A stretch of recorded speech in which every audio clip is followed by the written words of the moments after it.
किसी को कोई फर्क नहीं पड़ता किस हाल में है, तबीयत कैसी है, क्या खा रही है, किसी को कोई फर्क ही नहीं पड़ता। और बहू रानी को तो पूछो ही नहीं, इस नवाबजादी की तो सुबह 9 बजे होती है, न घर की सफाई, न नाश्ता, न चाय, इस सारी बातें घर के बड़ों को सिखाने से आती है। लगता है इसके बारे से कुछ सिखाया भी नहीं और हर वक्त मोबाइल लगी पड़ी रहती है, कभी फिल्म देखती है तो कभी सीरियल देखती है, कुछ भी काम नहीं करती। जब उसके मायके से कोई आती है तो उसकी खातिरदारी में बिजी हो जाती है, और जब मेरा कोई आता है तो उसे कुछ भी फर्क नहीं पड़ता, न कुछ देने के लिए हाथ बढ़ता, न कुछ बनाने के लिए पैर बढ़ता। नाटक शुरू हो जाती है, कभी सिर में दर्द, कभी पेट में दर्द, कभी यहाँ दर्द, कभी वहाँ दर्द, तबीयत ठीक नहीं। और खाने का तो हाल पूछो ही नहीं, चाय बनाती है कालिया मांस रस की तरह, दाल बनाती है तो लगता है कि तालाब का गंदला पानी, चावल तो ऐसे बनाती है कि खाते ही पेट में दर्द शुरू हो जाती है। हर वक्त तबीयत ठीक नहीं और हर वक्त हर 2 दिन के बाद माँ की याद आ जाती है और जाती है अपनी माँ के पल्लों से बांध जाती है, आने का तो नाम ही नहीं लेती। अरे अरे, आपकी बहू इतना सब कुछ करती है पर कुछ ऐसा बोलते क्यों नहीं? अरे बहन, बोलते बोलते तक आ चुकी हूँ, अब कुछ बोलना मुश्किल हो गया है, और अगर कुछ बोले तो हमारे शहजादी की तो पेशानी पल पड़ने लगते हैं, इसलिए खून के घूंट पीकर खामोश रहना पड़ता है। अरे अरे, बातों बातों में तुमको चाय पिलाना ही भूल गई। अरे रेशमा, चलो तुमको चाय पिलाती हूँ। हाँ,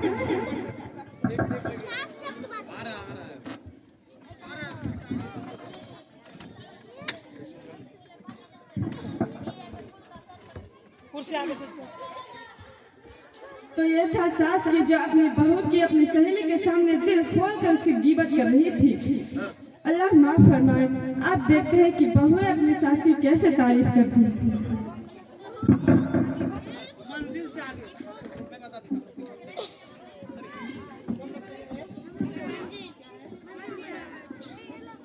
मंजिल उसके बाद चिन्हवाड़ा।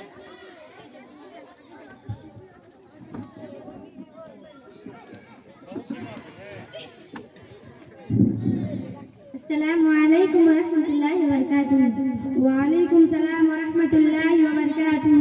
कैसी हो बहन? क्या बताऊं, ठीक भी हूँ ठीक नहीं भी हूँ। अरे कैसे दरमियान की बात कर रही हो? क्या बताऊं, जब तक सास की साया सर पे मुसल्लत है तब तक चैन कहाँ है। नजलेफा, तुम कितनी खुशकिस्मती हो कि तुम्हारे सर पर सास का साया है। मोमिना, क्या खुशकिस्मती का रट लगा रखी हो, वो भी कैसे चैन से रह सकती है जिसकी मेरी जैसी सास हो। एक बात पूछूं? हाँ पूछो। औरतों में सबसे खुशकिस्मती औरत कौन है, तुम्हें मालूम? नहीं। वो सारे इंसानों की माँ हजरत हवा है। वो क्यों? क्योंकि उसकी कोई सास और ननद नहीं थी। तुम अपने सास से इतनी परेशान क्यों हो? वो सास नहीं, परेशानियों का घर है घर। जब देखो नाक चढ़ाई मुसल्लत रहती है। मैं खाना खाऊं तो परेशानी, मैं उठूं तो परेशानी, मैं बैठूं तो परेशानी, मैं सोऊं तो परेशानी, मैं मोबाइल देखूं तो परेशानी, मैं बात करूं तो परेशानी, मैं कुछ बोलूं तो गुस्सा, कुछ ना बोलूं तो मांगो, मेरे हर काम पे नुक्ताचीनी। हिम्मत अब जाए, बोल भूल कर भी ना सुनो। और मेरी, तुम ही बताओ कि मैं इसको और क्या नाम दे सकती हूँ। मेरी चलता रहता छोड़, अपना सुनाओ। क्या बताऊं, मुझे तो जर्रा बराबर भी चैन नहीं। मेरी तलाकशुदा ननद है, दिन रात मेरी सिर पकाए रखती है। मैं तो बांधी बन गई हूँ, उसकी भी खिदमत करूँ, उसके बच्चे की भी।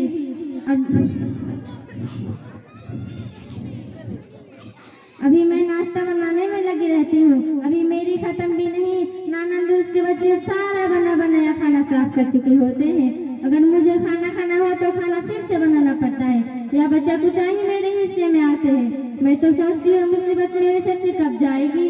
अरे नजलेफा, ये कौन है? मैं तो पूछना ही भूल गई।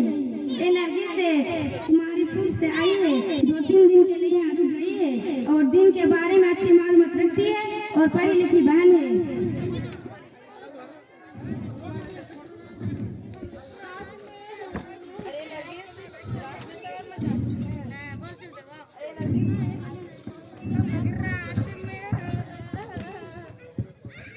अरे नरगिस, अभी तक तुम दिनों के साथ ही बैठी हुई हो? हाँ।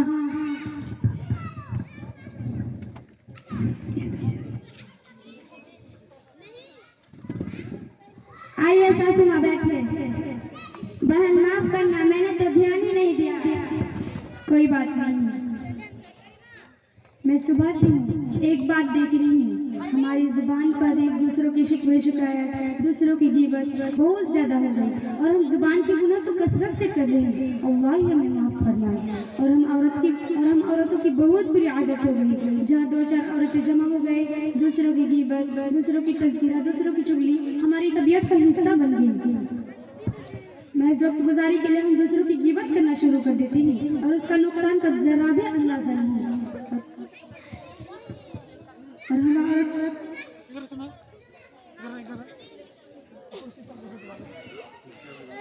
गिबत करना शुरू कर देते हैं।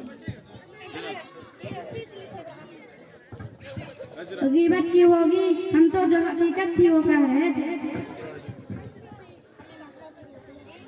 अरे मेरी बहनों सुनो तो सही, गिबत कहते हैं जिसकी तुम गिबत कर रही हो उसके पीठ पीछे बुराई बयान करना। अगर तुम ऐसी बातें कर रही हो जो उसमें नहीं, तो बोतान है और बोतान बहुत बड़े गुनाह है। गिबत के बारे में कहा गया है, क्या तुम में से कोई अपने मुर्दा भाई का गोश्त खाना पसंद करोगे? क्या तुम्हें उससे घिन नहीं आएगी? अल्लाह से डरो। रसूल सल्लल्लाहु अलैहि वसल्लम ने फरमाया, लोगों को नाक के बल या मुंह के बल जुबान की बातें ही गिराएगी। ये गुनाह देखने पर मामूली नजर आता है पर इसमें बहुत लज्जतें हैं। खुदा ना करे अगर किसी को इसकी रट लग गई तो उसके आखिरत की बर्बादी में कोई शक ही नहीं।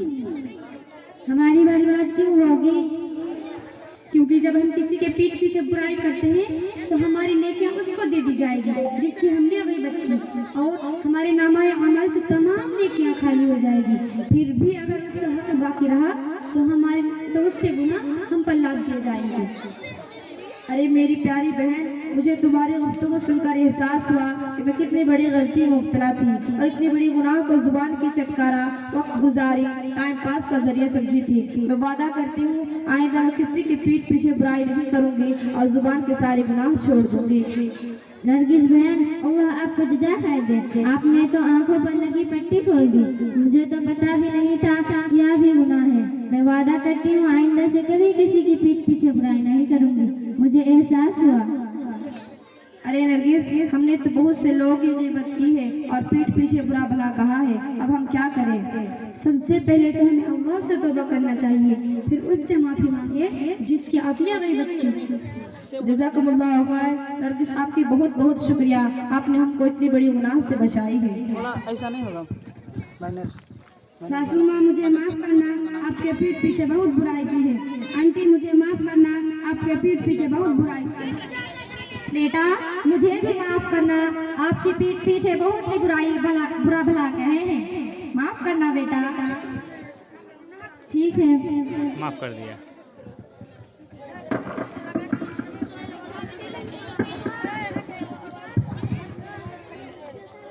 तो आप सबने देखा कि कैसे ये सास बहुएं एक दूसरे की गिबत कर रही थी। अल्लाह ताला हमें इस गिबत जैसे गुनाह से बचाए और गिबत और चुगली जैसे गुनाह से बचाए। आमीन। अस्सलामु अलैकुम व रहमतुल्लाहि व बरकातुहू।